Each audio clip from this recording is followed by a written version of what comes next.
Okay. Okay.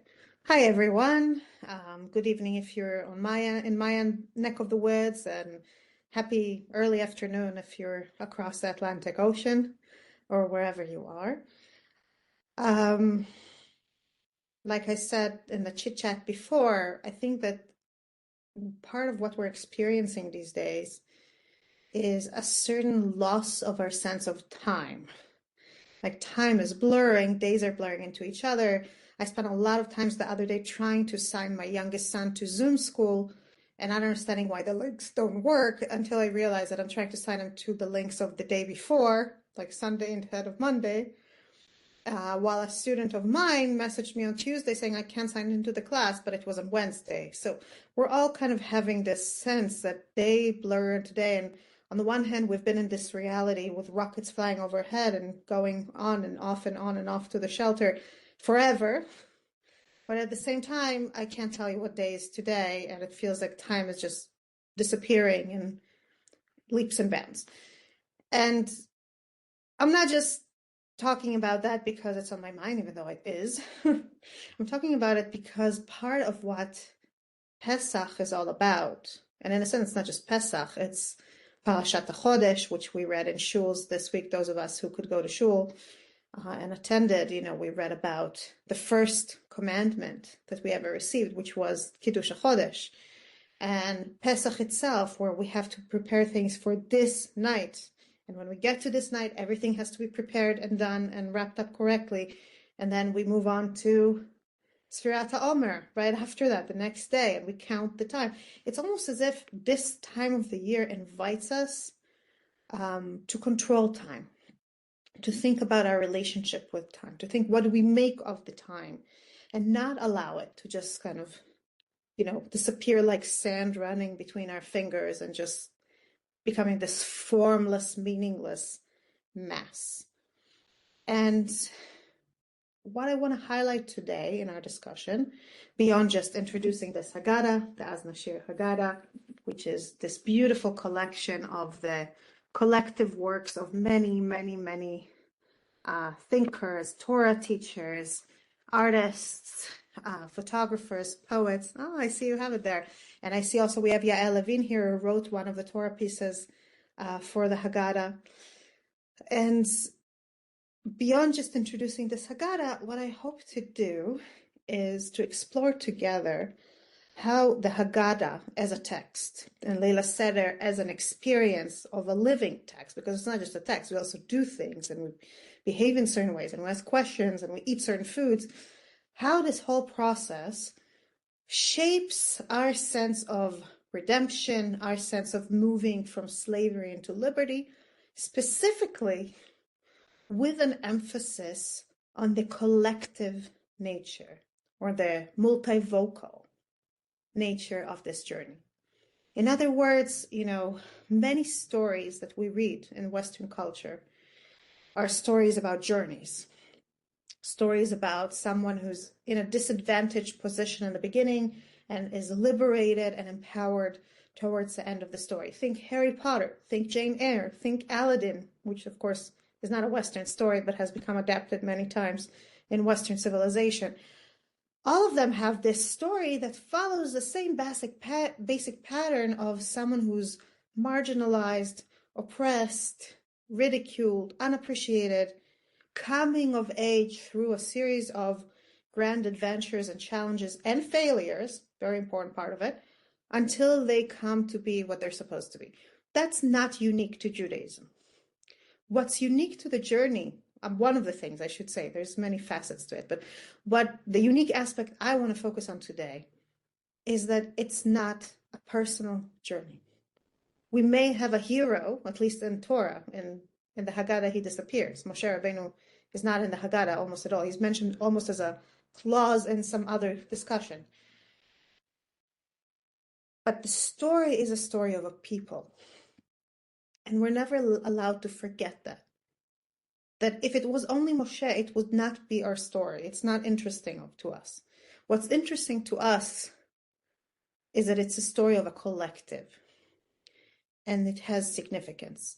And this is reinforced in Exodus itself, in Chumash Shmot. It's reinforced again in the way the text of the Haggadah carries us through the story on Leila Seder.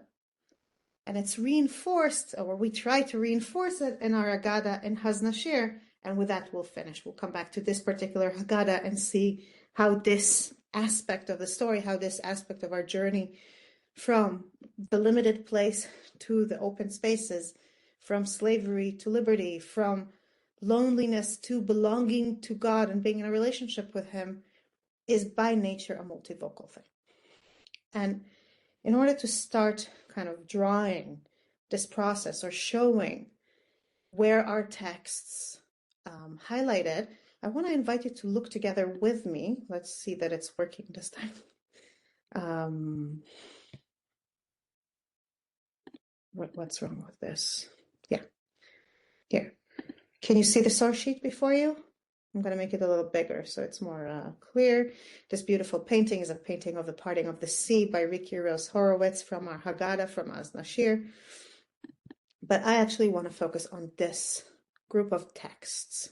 Sorry, this is very frustrating for me, trying to control it. I will say this before I go into the text itself. The book of Exodus puts a curious emphasis on a particular aspect or a particular trait of the Jewish people. Now, it doesn't declare it, and we take it for granted because we're familiar with the story already. But if we pay attention, we see that it's there. It puts a lot of emphasis on the fact that the people of Israel are not monolithic. They're comprised of a great many groups and a great many people. Look, for example, just a minute, I'm trying here. Look, for example, at this text from Shmot Dalet, Exodus 4. I'll read it in the English. You have the Hebrew before you.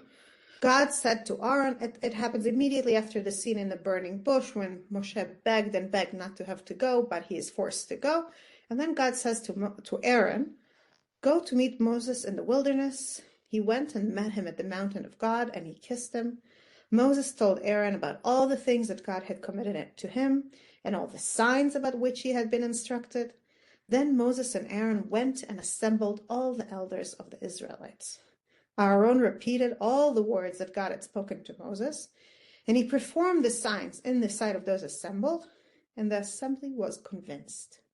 When they heard that God had taken note of the Israelites and had seen their plight, they bowed down or bowed low in homage. This is a very technical description, it seems, right? It's just like the description of what happened. But already here you can recognize 4 different roles or groups within the Jewish people. There's Moshe and Aaron, and they're not the same. Moshe comes and brings the message from God, and then Aaron receives it and brings the message to the people, just like God promised Moshe in the burning bush, that Aaron will be his mouth. He said, you will be like a God to him, and he will be like your prophet. But then even when they talk to the people, it's not just that Moshe and Aaron fulfill different roles. It's that there's 2 different groups. There's Ziknei Bnei Israel in Pasuk Kaftet, the elders of the Israelites. And at first, those are the ones who are gathered in verse 29. But then later, Aaron does the otot, does the signs, does the proofs that God is the one who sent Moshe, le'enei ha'am, in front of the people. Later in the story, we discover that there's yet more groups within the people. We discover that after Paro tries to, after Moshe comes to Paro the first time, after Moshe comes to Paro the first time and tells him, let my people go, and Paro says, Ma pitom, who is this God that I should listen to him? And in retaliation, changes the quota, forces the people to work much harder than they worked before and make the same number of bricks without receiving all the raw materials or the crucial raw materials they needed. And the people are distressed. And that's when we learn that there's another social group, Shotrei Bnei Israel, the people who are the enforcers. And at that moment, they're between a rock and a hard place because it's their job to make sure that the people produce this impossible amount of bricks. And they're the ones who get punished when the people fail. And they're the ones who later meet Moshe and Aaron and yell at him and demand from him and say, why did you come to make our life worse? And they're speaking from a place of anger, from a place of pain, from a place of doubt. If for 1 second we saw that the people and the elders were excited that God wants to redeem them, the second it doesn't happen immediately, the second there's a process, they all lose it. But the people who give voice to this losing it, forgive my colloquial English here, are not the people, are not the elders, they're the shutrim. Why is this important? Why am I putting an emphasis on it? You could say, okay, so that's the technical arrangement of the people. Every nation has different groups in it. Every society, forget nation, every shul community, every shul committee, okay, has different people and different camps. And the whole 2 Jews, 3 shuls, right? It's like, that's just the way it is. What's interesting to me, though, is not the fact that the Jewish people have an internal structure. What's interesting to me is that this structure sets them in a subtle yet crucial contrast to the Egyptians. Because while the Egyptians too have different groups, during the story of the Exodus, and many parashot of Shemot that deal with the Exodus, we meet Paro and his courtiers, we meet his Khartoumim, his magicians, we meet Avdei Paro and Am Paro, the slaves and the people of Paro. Yes, there are different classes of people also in Egypt. But the Egyptians are monolithic in terms of what they say.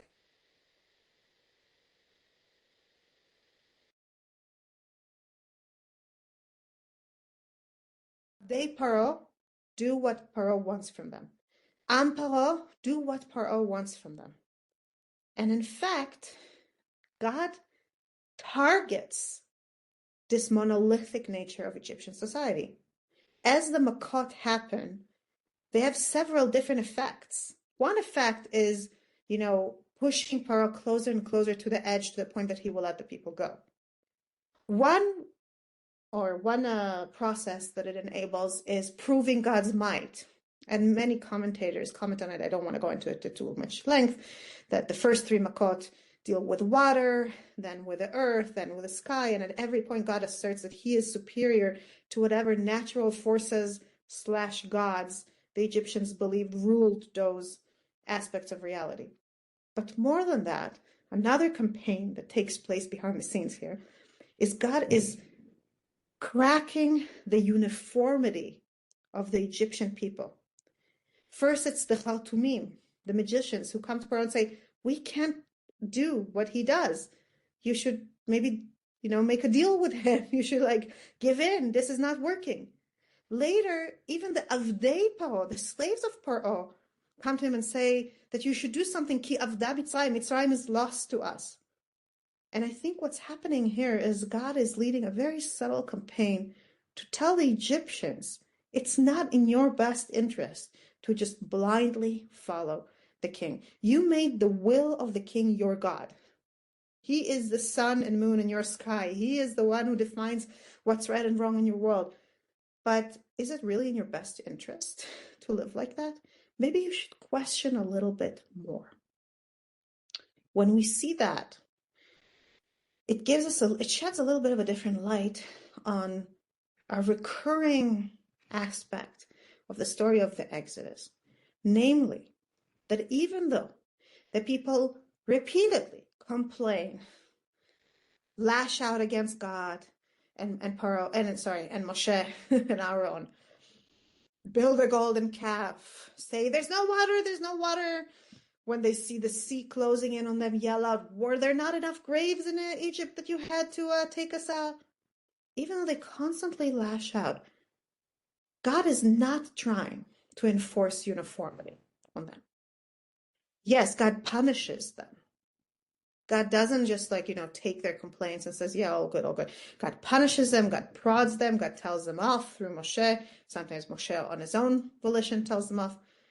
But at no point do we have the indication that God's campaign is to force them all to be the same. Lehefech. A careful reading of Shmot, but even more so of the book of Bamidbar, can show us that it's almost as if God makes room for the people to develop all these opinions and all these concerns and all these ideas. I brought a beautiful quote from Rabbanita Viva Zorenberg from her book Bewilderments, where she says the following: in the book of the wilderness, it is the people who continuously and turbulently speak. And she talks here about the name of the book, also Bamidbar, which means wilderness, but also ledaber, to speak. God's words are now spoken mostly in response to the people's speech. In the book of the wilderness, Yetziat Mitzrayim, the issuing forth from Egypt, is registered within the subjective consciousness of the Israelites and within their own issues, their troubled utterances. In other words,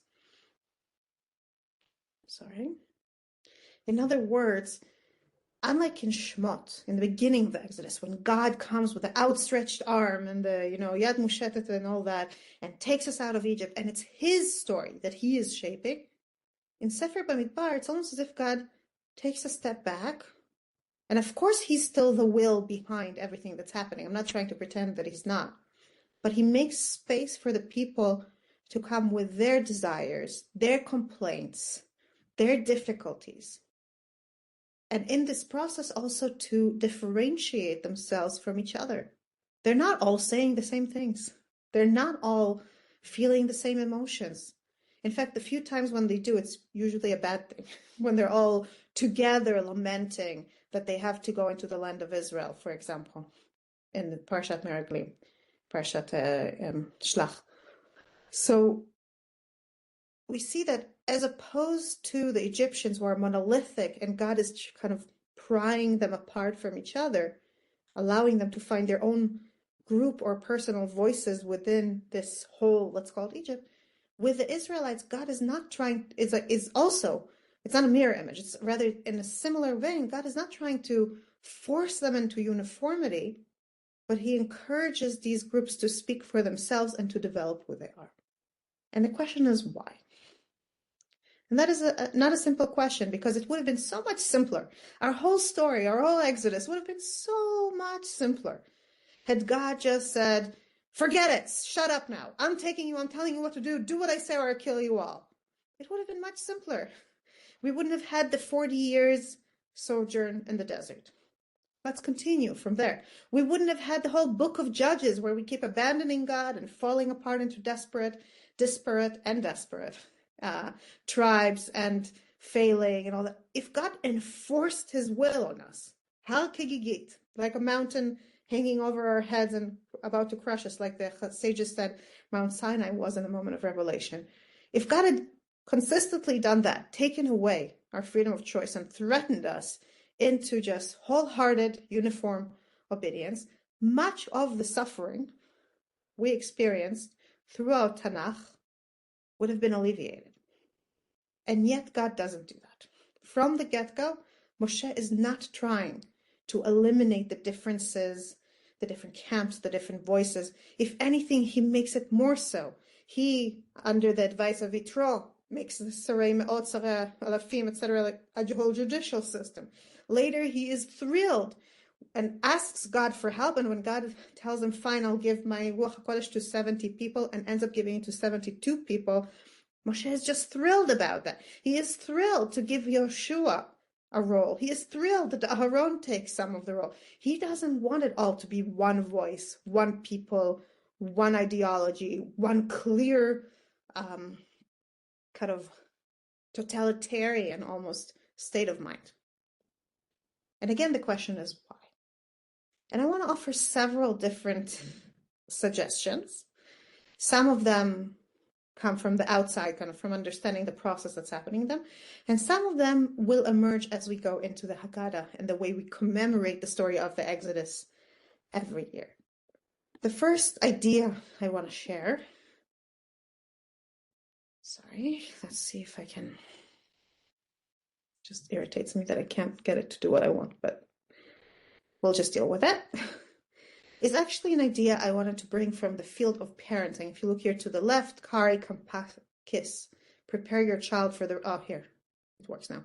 Prepare your child for the road, not the road for the child. It's a parenting article. She wrote it many years ago. I saw it when I first became a mother and found it very helpful. But I think her insight kind of sheds light a little bit also on what's happening in the Exodus. And what Kari Kampakis talks about is what she calls snowplow parenting. Snowplow parenting, as she puts it, is when parents, whenever there's an obstacle in their child's way, they snowplow through it. You know, there's a competition and it's hard for the kid to succeed in it, so they're going to convince the teacher to make it participation prizes instead of, first place, second place, third place. He doesn't get accepted to a program, they're going to go and call the manager of the program and try and solve it for them. And what she says is this: it's hard not to be a snowplow parent in an age of snowplow parenting. It's hard not to clear every obstacle on our children's path so they can be happy now, getting what they want when they want it, and buck the current trends. But when we clear the road for the child, we make their life too easy. We don't allow them to build life coping skills they'll need down the road to handle life's hard realities. I think this insight goes very well with Aviva Zornberg's insight in Bewilderments in her book about Bamidbar, in that what it highlights for me, what it highlights for us, is that when God allows the people to make mistakes during the Exodus, during Sefer Bamidbar, when he allows the people to express their doubts, to argue, to split among themselves, to have bachlokot among themselves, he's allowing them to build the muscles for standing in their own right. He's allowing them to become a nation, to become people who can then carry the responsibility of what stands before them. I'll share just a very brief family history insight here. My father was a prisoner of Zion, Natan Sharansky, and when he talks about the process of, living in the Soviet Union, living in fear, not daring to speak up, not daring to share your opinions, always keeping your head down, he says the hardest step on the road from this to freedom is the first step. And the first step, if you're in particular a Jew who wants to move to Israel, was having to choose to make your opinions public. Because if you wanted to emigrate to Israel, you needed to first send a request to Israel for someone to invite you, someone who would claim they're your family, whether it's true or not. Then that invitation comes via the official mail, so all the officials know about it. And then you have to take a form and start collecting signatures on it. Your boss needs to sign that they know you want to move to Israel. The head of your neighbors association, and back in Russia that was a big deal, had to sign on it. Your parents and their bosses have to sign on it. And every person who signs on it knows that they later might be punished or questioned. Oh, you support this desire to leave the Soviet heaven, paradise on earth, and go and live in a Zionist capitalist entity, right? You support that. So they now have to prove that they're against it. So, for example, your boss would do a gathering of all the employees so everybody could condemn you publicly, even if in their hearts they're jealous that you're daring to take this step. But they have to make a show that they're against you. Same thing with your buildings. If they can't, they'll fire you or kick you out of your building, and so on and so forth. So my father says that it's like Makat Bechorot. You have to take the gods of Egypt, the gods of the Soviet Union. The Egyptians saw the flocks as deities. The Russians saw the idea that everybody must believe that this is the best place on earth and we want to live here. That was their god. That was their religious credo. And you have to slaughter it and put the blood of it in a public place for everybody to see, which basically says, I'm not afraid of you anymore. I care more about the freedom I want than I fear what you can do to me in retaliation. And in doing that, you make it your own struggle. Now, the thing is that, as my father puts it, that's just the hardest first step. But it's not over, because then at every stage of the way, you have to keep sticking to it. The KGB is going to keep putting pressure on you over and over and over again, trying to make you conform. And the more well-known you are, the more pressure they'll put on you, because then they can use your conformity to cow other people to conform as well. And you have to keep committing to your deeper truth, to your aspirations, even though you're afraid. And what we see when the people walk through the desert is them faltering whenever the getting goes tough. Is that the expression? I'm not sure. I'm not an American, so I don't know. But you understand what I'm saying, right? That whenever things get tough, they have to stick it out. They have to hold on and stay the course and grow a steel spine that will enable them to take the hits. And time again, we see that they're not there yet. Ultimately, that first generation is not there yet. When it comes to the Meraglim, it's decreed that they're not going to be the ones carrying us, the Jewish people, into the land of Israel. But if God was to make it easy for them, if God was to remove all those obstacles, all those trials, then they would never be able to stand for themselves, because they wouldn't have built that spine of steel in the first place. So like this parenting article says, God is not a snowplow parent. In other words, God is allowing us to have the difficulties. God is allowing us to face the challenges, including and allowing for the fact that each of us will respond to those challenges differently and retain a different perspective, so that as we get to the land of Israel, we're able to carry the vision. And the vision was never a nation of zombies doing what God tells them, which seems to be what Paro was trying to create in Egypt to some success. The vision was always a people who lead, a people who exemplify to the world what it means to be a people of God. So that's one way to look at why God is not trying to undo the differences between us, why God wants and encourages this multivocality, this utterances that come from various places within the Jewish people, some of them very negative towards him, why God allows all of this to happen. But I think another answer emerges when we look at the Haggadah itself. And that's where I want to take us next. So let's go see if this works for me. Yes, okay. So I'm here in box 3 of the source sheet, and I want to look at several pieces of the Haggadah, several instances in the Haggadah that highlight plurality of opinions or diversity or the coexistence of different opinions that's not just tolerated but rather encouraged within the Jewish tradition, and see if that gets us closer to understanding why this plurality is a good thing, why God treats it as unfortunate condition of Jewish people or unfortunate condition of the human condition, but rather as something to be cherished. And the first text I want to read with you is from the Magid, and it's the text that follows directly after the story of the 5 rabbis in Bnei Brak, right? Let's just go over the structure for a second. We start the Magid with Halach Ma'anya, saying this is the bread of our affliction. This year we are slaves. Next year we are free. This year we are here. Next year in Jerusalem. Sorry, I skipped it. Whoever is hungry can come and eat with us. Then we ask the questions. And it seems that we're about to start answering the questions when we say, Avadim ayinu lepor b'Mitzrayim, right? We were slaves to her in Egypt. And because had God not taken our forefathers from there, we would all be slaves for Egypt. It's good to tell the story a lot, even if you're chachamim, nevonim, etc., even if you're smart.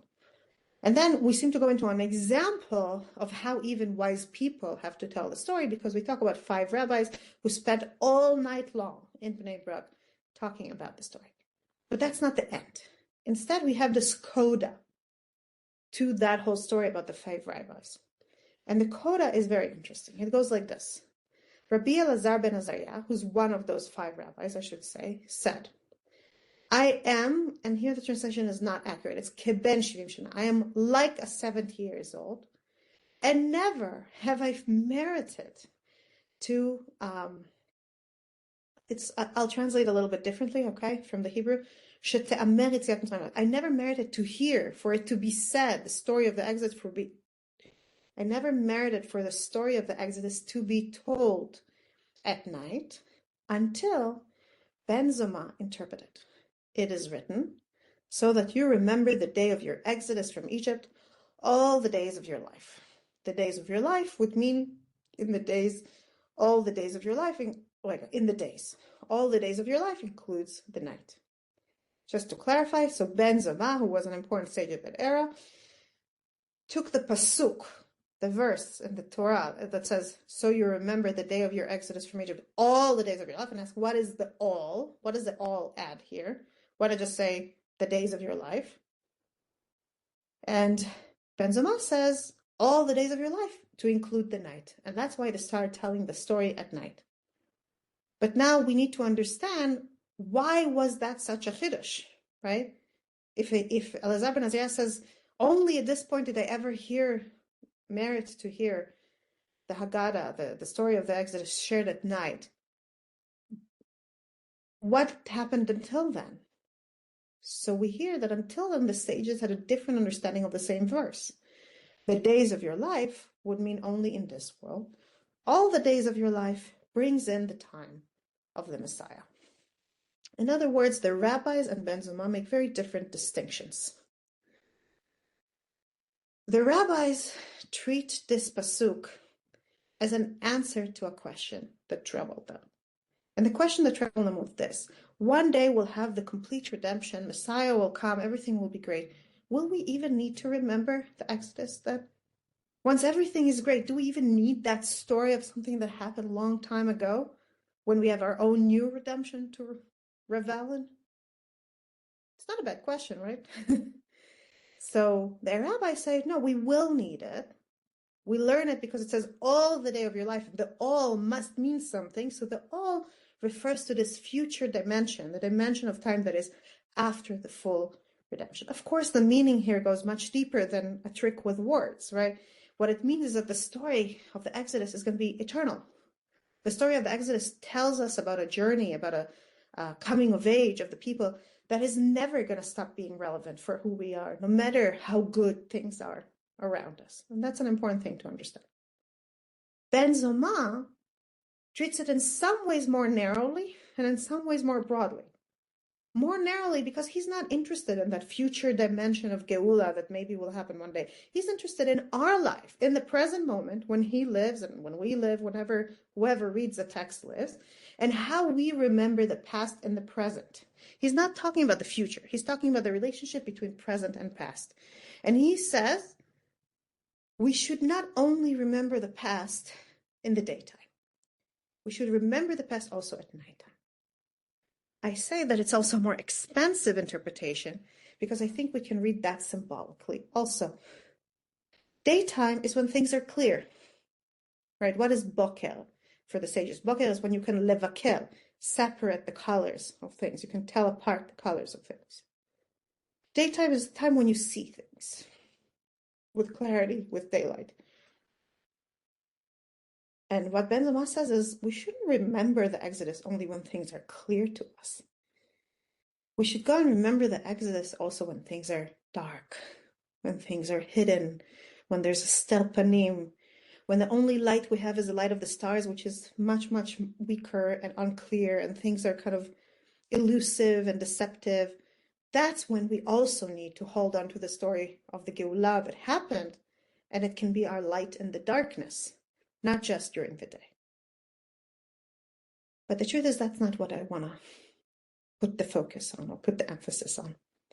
What I want to put the emphasis on is the fact that this short text we just read explicitly discusses a difference of opinions between two different groups of sages, right? The sages as a group in one side and Ben Zoma as another. And it doesn't actually give us a ruling. Because while it becomes clear that the sages follow Ben Zoma's reading, namely, now they learn the story of the Exodus or speak the story of the Exodus, mention it at night, that doesn't mean that the sage's interpretation is thrown by the side of the road, right? It's still here, it's still mentioned, and one day, God willing, when we see the complete redemption one day, it will become relevant for us. And then we will maybe set aside Rabbi Elazar ben Azariah, and not him, sorry, Ben Zomah's reading, and focus on the Chachamim's reading, which will become relevant for us all of a sudden in a new way. But more than that, this text hints, it doesn't mention, but it hints at a less amicable difference of opinion that took place in the world of the sages. And it hints to that with the words keben shivim shena, like 70 years old. Because these words are curious. What does it mean that Elazar ben Azariah is like a 70-year-old man? And then if we start digging into the stories of the sages, we see that this references or this contextualizes the story for us by kind of connecting it to a different story that's mentioned elsewhere. And that is the story of the moment when the rabbis decided they cannot stand having Rabban Gamliel as the president, as the Nasi of Am Yisrael anymore. Rabban Gamliel was from the Shoshelet, from the dynasty of presidents. He was a descendant of Hillel HaZaken, and he was an extremely autocratic person when it came to Torah rulings, to halacha rulings. He wanted there not to be machloket. He wanted there not to be differences of opinion. He wanted the halacha to be ruled and everybody to follow the same ruling. Now, at the time, the Jews had very limited political power because they were under the Roman oppression, but he had halachic power over all of Israel. And whenever other rabbis held different positions, he forced them to conform. There's all these famous stories in the Mishnah that he forced Rabbi Yoshua to walk to meet him at the time that Rabbi Yoshua thought was Yom Kippur and Rabban Gamliel didn't think was Yom Kippur, and other stories like that, that he basically humiliated the other rabbis to make a point that everybody has to follow the halacha that was ruled. And at some point, the rabbis decided they had enough, and this is not the way to teach and rule Torah. And they decided that they're going to depose Rabban Gamliel and nominate a different Nasi. But they had a bit of a problem. The problem was that they couldn't just nominate anyone. For it to stick, for this person to be respected both by the people and by the Romans, because part of the job of the Nasi was to kind of be a bridge between the Jewish minority and the overlords, the Roman overlords, it had to be someone who comes from a very respected family and lineage, and somebody who people know who he came from. It's a different world to ours. But that was the way it was. And the only person who was close to fitting that criteria was Rabbi Elazar ben Azariah, who was Mitzah Etzav, of the descendants of Ezra HaSofer, the Ezra HaSofer, who read the Torah to the people at the time of Shivat Zion and instituted the law, etc., etc. But he was a very, very young man.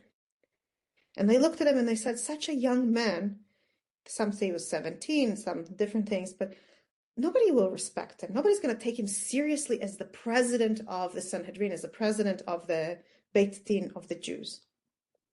And then the story goes that something happened, some sort of miracle, and he got up in the morning with white hair. So he is not 70 years old. He's like a 70-year-old man. He's prematurely made to look like an elder of the people so that he can be respected, so that he can be used to depose Rabban Gamliel.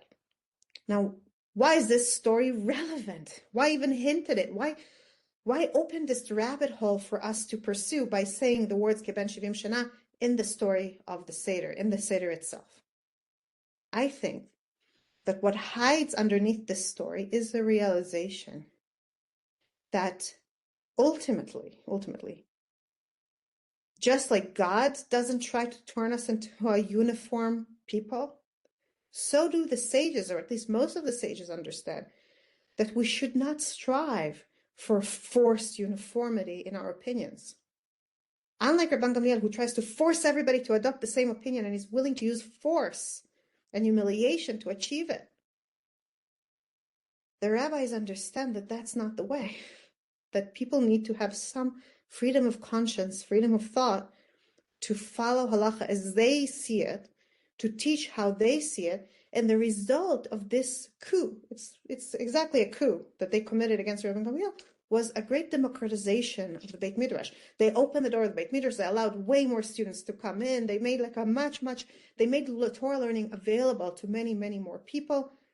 And the happy ending of the story is that Rabban Gamliel learned his lesson and came back with humility.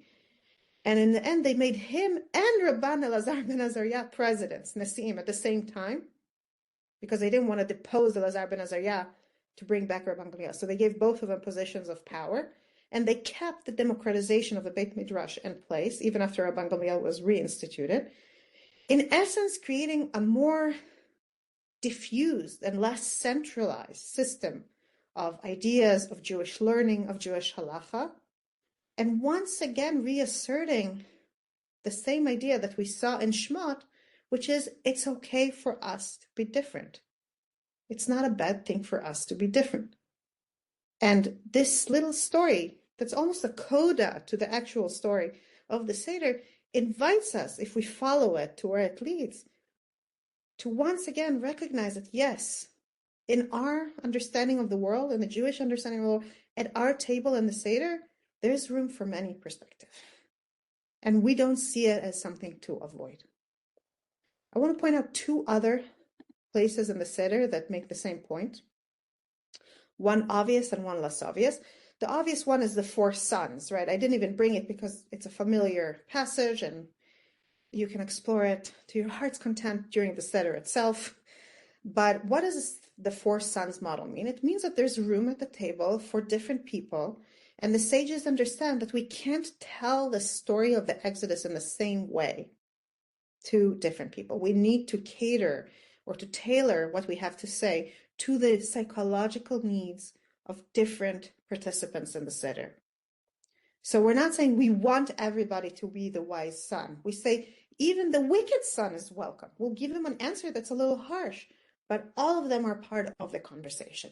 But I want to show a more sophisticated and subtle place, where we see a room for diversity or a room for multivocality in the Seder. And it's hidden in this practice, the practice that's called korech, where basically after we said motzi matzah and ate a lot of matzah, and then we ate a lot of maror, we then make a sandwich of them. And basically, bitter herbs are sandwiched between two pieces of matzah taken from the lowermost matzah, and we say the following words, in memory of the temple in the tradition of Hillel. This is what Hillel would do when the temple still stood. He would wrap the Pesach offering up with matzah and bitter herbs and eat them together to fulfill what is said, you shall eat it with matzah and bitter herbs. Eat while reclining to the left. Now, I have to tell you that until this year, I never really understood the importance of this minhag. I just said, okay, so Hillel Zaken used to do that in the temple. I guess we want to give the temple more space at our Seder. The temple is hinted to throughout the Seder. Fine, we'll do that, no problem. But this year, bizchut our Haggadah, I learned something I didn't know before. I'll just quickly introduce you to this painting. This is a painting by my mother called Israel's Wilderness, and it appears in the Haggadah in the section dedicated to the Maror, where we have an article by Shuli Mishkin, legendary Torah teacher and tour guide here in Israel, who talks about how Maror is specifically tied to the plants of the land of Israel. So that's why I brought it here. But what I actually want to draw your attention to is, this is where, this is annoying. Here. No, excuse me. Okay. Hillel's sandwich, eating our interpretations. Rabbanit Ann Gordon, my friend and my fellow co-editor of the Haggadah together with Shira Lankin Chaps, wrote the following insight. We wrote various, not just Torah, but insights into the pedagogy, psychology, and storytelling aspects of the Seder throughout the Haggadah. And Anne wrote the pedagogy. She's working on a doctorate in pedagogy. That's her field. And she wrote various things about the pedagogy of the Haggadah. And what she pointed out is that I prefer to see your faces. What she pointed out was this. this minhag is not a random addition. It's not that we randomly said, oh, Hillel used to do it this way, fine, we'll add it. It's actually a relic of a machloket, of a disagreement that existed amongst the people. And the disagreement had to do with how do we carry the commandment about Korban Pesach, al matzot umerorim tochlu. You shall eat it on matzahs and bitter herbs. And there are two opinions, and there are strong opinions that were not compatible with one another. Most of Chachamim said the way to do it is to eat each of those things separately. You eat the Korban separately, and the matzah separately, and the bitter herbs separately. I'm not going to go now into the details of why. They had their reasons. Hillel said, Ma pitom. The wording is al, on matzot u'merorim tochlu, so we should wrap it all together, right? The korban has to be wrapped like a sandwich, like a barbecue almost, in matzot and bitter herbs. That's the whole point. But unfortunately, their opinions were based on very specific halachic categories that made it impossible to combine them. I would say more than that. Each of them said that the other minhag wouldn't even count as doing the mitzvah. So we couldn't just choose one of them at random, because if we would do it Hillel's way, Chachamim would say that doesn't count as fulfilling the mitzvah. If we do it the Chachamim's way, eating everything separately, Hillel would say this doesn't count as doing the mitzvah. You didn't do this mitzvah d'oraita, this commandment that's in the Torah itself, and that's a very, very severe thing to do. So what do? How do we resolve the issue? Do we look for a decision? Do we force a decision, say we either reject Hillel or we reject Chachamim? That's not what we do. What do we do in the Seder? We do both. First, we eat the matzah separately and the maror separately, like Chachamim believed we should. And then we eat the matzah and the bitter herbs together, like Hillel believed we should. In other words, the way we eat our food, it's not even the story, it's the way we eat our food, represents and symbolizes our willingness, nay, our desire to welcome the multiplicity of opinions. As long as they're serious opinions, rooted in serious Torah scholarship and thought, we want to make room for them both. We're not ruling either of them out. We're not committing ourselves to one of the ways. Rather, we are sitting there and forcing ourselves to eat. I don't know if you remember that part of the Seder, but if you do it properly according to halacha, you end up eating a lot of matzah and a lot of bitter herbs. But we're doing that because we respect the fact that there's two powerful and strong opinions. Or as Anne says it, we literally eat our differences. We literally turn our differences of opinions into food, and we consume both sides of the machloket. And again, I go back to the question I started with. Why? Why is this a value that's reinforced throughout the Seder? Right? Why is this a value that's reinforced throughout in both the story of the Arba Banim, in the hints that are in the story of Rabbi Elazar ben Azariah, in the way we eat our maror and our matzah? Why is this something we value so much, this multiplicity, this possibility of more? And I want to open it for a second to you. Would any of you like to venture an opinion? If so, feel free to just unmute yourself. Is that okay, Ezra? Is that possible?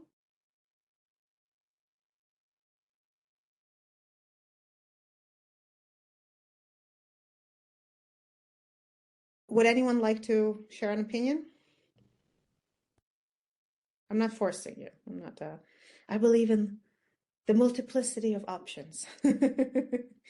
Okay, so I will start with my own suggestion. Yeah, Bako, you wanted to say something? I'm gonna dare. Well, you said already that this was about not everyone being the same. So we want to honor that, not everyone being the same. And you use the word peoplehood, a word that I love very much. But peoplehood implies not one person, but many people. And all of the different people that makes up the peoplehood. So honoring both ways makes sense, following everything else you said up to now, to me. So you're saying it's about respecting the individuality of each person and allowing the collective, the people, to be the product of all this individuality and not something that erases it, not something that's in opposition to it. Thank you, Nicole. People, you mean? The people, yeah. People are not a repression of the individuality of the individuals, rather they come forth through people, plural. Yeah. Anyone wants to take a different angle or add something or challenge something? You asking? Yes. So good to see you. Your dad was our shadchan. We'll deal with that story offline.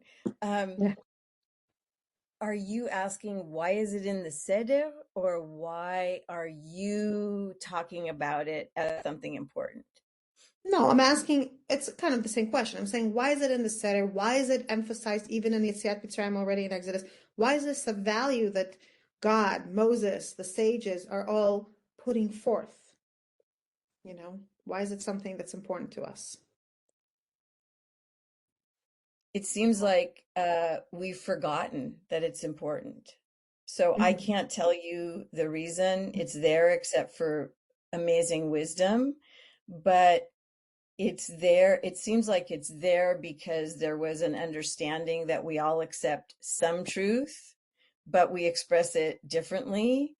But if you bring it into modern times, I think we've lost it. I mean, you didn't ask that, so I won't go there. But maybe it's there because we need to go back to it and realize how important it is. Etzem ha'inyan. So, if you'll allow me to reframe it, in a sense, what you're saying is dafka because there's a tendency to forget that. Maybe that's emphasized.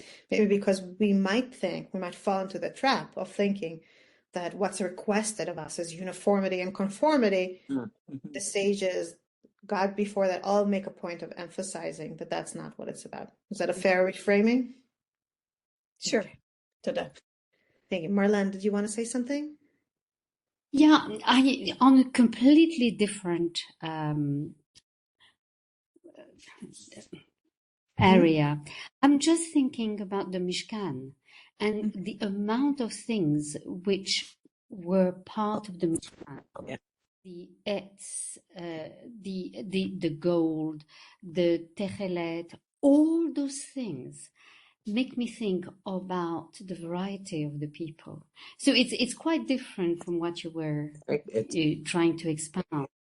But I mean, this whole variety of things makes me think about everybody and their different skills to construct the Mishkan. Although, of course, God also gave them each the capacity and the skill to do things. But I think it reflects also the abundance of the variety of the people. I want to say that it's actually not at all incidental, because the Mishkan is first of all, the Mishkan is compared to the world, right? The creation of the Mishkan, the creation of the world, the language that's used in the Torah is very similar. There's a lot of parallels and allusions. And God could have made a world that's much more uniform, but he didn't. He made a world with many species, many colors, many seasonal patterns, many types of animals, many types of people. And the Mishkan is created with a certain underlying logic, like the world has physics, has the same laws underlying it. But so also the Mishkan has a certain underlying logic, and that is God's stamp. God gave us the logic, but the creation itself makes a lot of room for variety in the material, in the people who bring things forward, etc. And I want to say that the Mishkan, or more accurately, the Mikdash, that's of course the next variation on the same theme, are present throughout the Seder. We don't talk about it centrally. Like, it's not a center. We don't talk about, we miss a Mishkan, we want the Mikdash. Mikdash is so important throughout.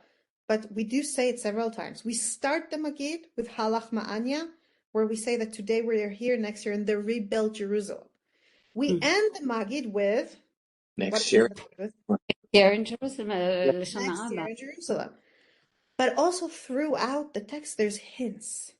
Sometimes we mention it directly. Like in Dayenu, we talk about the Mikdash, right? But for example, I want to show you another piece from the Haggadah. from our Haggadah, from Nashir.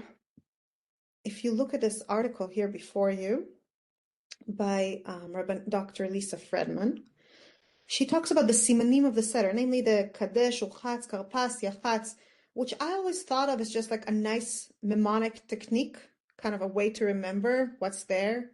And it's, in our Haggadah, we used it also as a placeholder. Like, I don't know if you can see, actually. Wherever you go in our Haggadah, you have like this.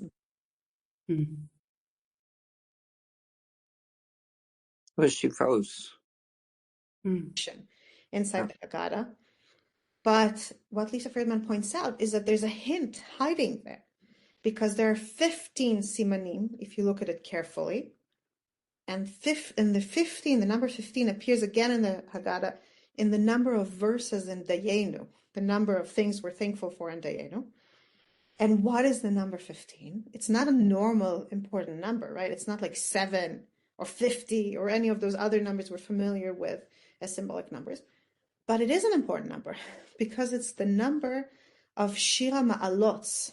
There are 15 stairs leading to the Mikdash, to the Mikdash, and the Levim would stand on them and sing their 15 Shirei Ma'alot, songs of ascent that the Levim would sing on those ascents, on those stairs. That's what it's about.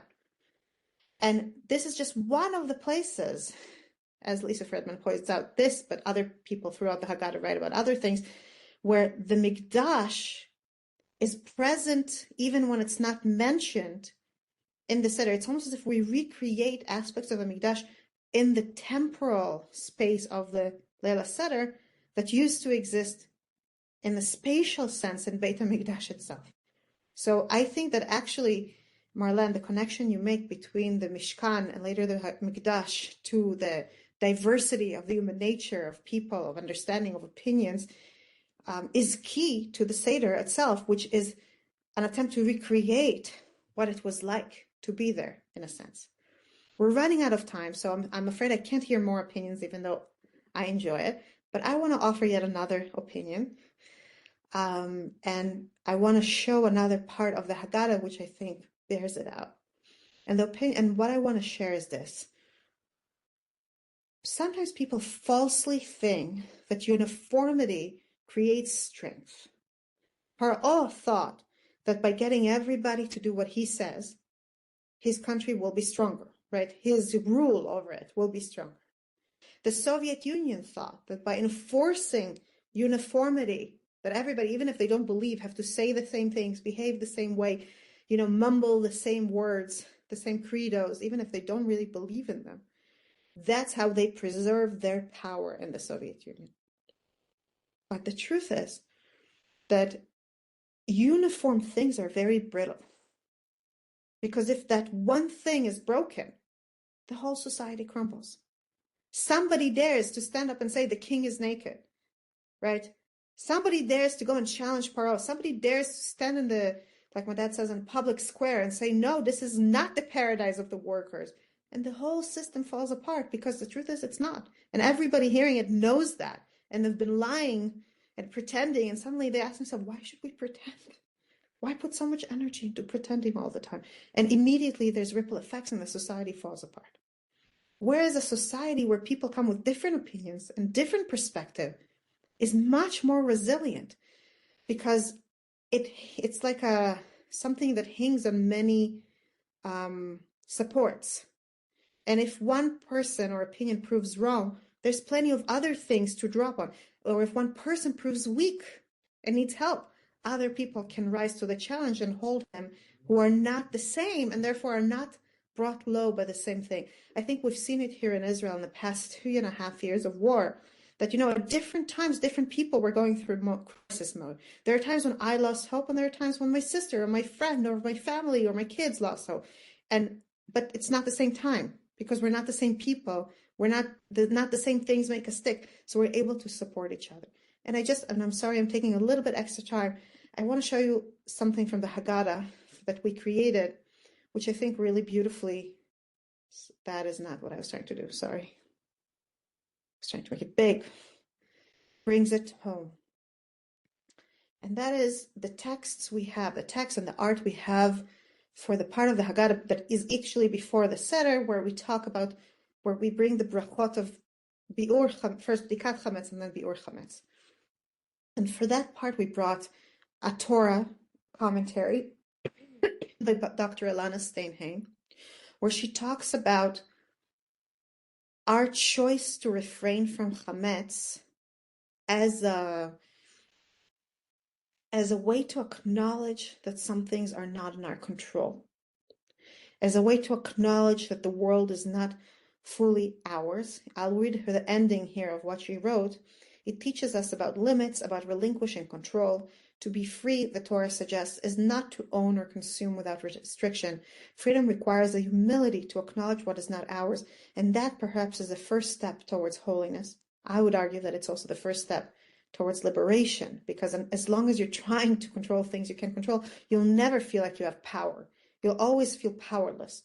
And to feel powerful and free and able to shape reality, you need to first tell yourself, what is my circle of influence? What is the sphere in which I have power and what is not? But at the same time, we also brought a new prayer written by Toby Klein Greenwald that focuses on a totally different aspect of this choice to set aside chametz. I'll read it quickly. May my soul be humble and may it overcome anger, doubts, and fear as the bits of bread ascend and smoke to heaven. So may idle thoughts and all temptations, unresolved hurts by others and those by myself, accept the fire that will purify sadness, bringing comfort and love. So she doesn't focus on the question of what we can or can't control. She is trying to relinquish not control over certain aspects of her life, but rather everything that weighs her down, her sadness, her feeling of hurt, her feeling of guilt, her feeling of temptation that activates her. And in doing so, she is kind of finding a place of softness, a place of gentleness. While I would argue that Dr. Ilana Steinheim, what she finds is a state of cleanliness, in the sense that you have a clear line between what's yours to worry about and what's not yours to worry about. In other words, here are two takes on the same mitzvah. It's not even a text, just a mitzvah, that focus on totally different emotional states. We wrote throughout the Haggadah, there are prompts, thought prompts. For example, the prompt here is, your house is clean of chametz. Take a moment to bask in the accomplishment. Now, consider any spiritual chametz that may have accumulated over the past year. What can you let go of or get rid of? So we're inviting everybody to find their own place inside it. And throughout the Haggadah, we have places like this. We have, complementary points of view about different aspects of the Haggadah. Some of them are Torah-based. Some of them have to do with psychology, pedagogy, or storytelling, lore. Some of them have to do with just prompts, conversation prompts, thought prompts. Some are artistic. Not everything that inspires us to think is always words. Sometimes it's just art that inspires us to think or feel. But the way I see it, when I look at the Haggadah, when I look at it as a whole, and when I look at every section, is that our ability to learn something is bigger, is more, when we don't try to learn from one person. When we learn from a collective endeavor on interpretation, from something with many opinions. And I guess that's where I want to bring it all together. That perhaps the answer to the question, why is God in the Exodus not just tolerating, but encouraging our diversity? And the question, why do the sages, in weaving together the text of the Seder, made room and emphasized the coexistence of different opinions and different understandings and different modes of leadership and different halachic approaches and different sons with different mental states, is that not just strength. It's not just about strength as a nation. It's not just about the fact that people are different and all of them have space in this shared journey of the Jewish people, but it's also about expansion of the self. Because when we only learn from people who are exactly like us, we will always remain within the horizons of the self as they are.